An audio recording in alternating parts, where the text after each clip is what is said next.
Ito po yung sa inyong part. Ito. Tapos ito pala yung amin. Ito pala yung buong babaeng amin. Papaganon pa. Ito pala Ito po yung buong hanggang dun. Papaganon sa inyo, Brad. Ah, dito? Yung marami pala lang yung yan. ate. Wala pala yung natin nila. Pero diretso pa rin po yung sa inyo. Apo, diretso pa rin po ito dito. Doon kayo sa Batis? Ito po, ilog po yun. Daddy, Daddy, Ah. is all of this ours? No, that's Sis Grace. Huh? We are only small part. Malit lang sa atin dito. Koko, 1,000 lang ang diferensya. Brad.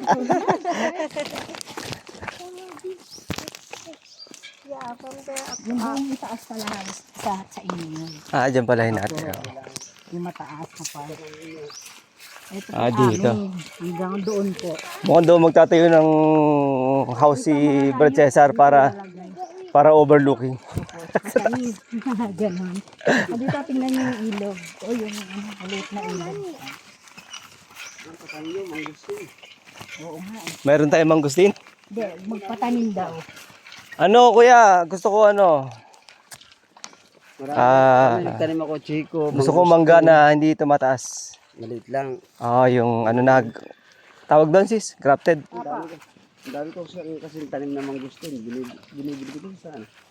Ah, Nagtanong kami sa Batangas. oh. Namamakiyaw yan ng bunga eh. Pag halimbawa kung ano-ano natin dito. Ah, taniman natin. Kaya namamakiyaw. 5,000 ang ang mangustin sa Batangas. Ay dito, kumulang kami, 800 lang. Ang persa ko o ano? Yung 10 puno ko. Uno, patat itatanim. Ah, puno, itatanim. Tatanim na lang siya grafted. Dahil pag tatanim, di 5,000. tungkay ko kuha.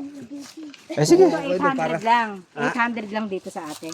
Opo, ay doon, Sa Batangas daw, 5,000. 5,000 ang puno. Opo, ay di dito na kami kumuha sa kilala ni Kuya. Ah, sige, bili tayo. Taniman natin. Ito yung pinaka maliit na ilog. Ang ganda pa po yan. Gandun pa yun. Kaya meron din This kayo. Oo, sa tapat ng ano, Tapat ng yung property. pababa sa inyo doon.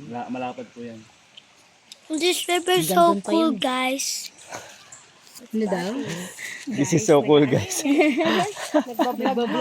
Yung kabila niyan, kuya. Ah, hindi na po. Ibang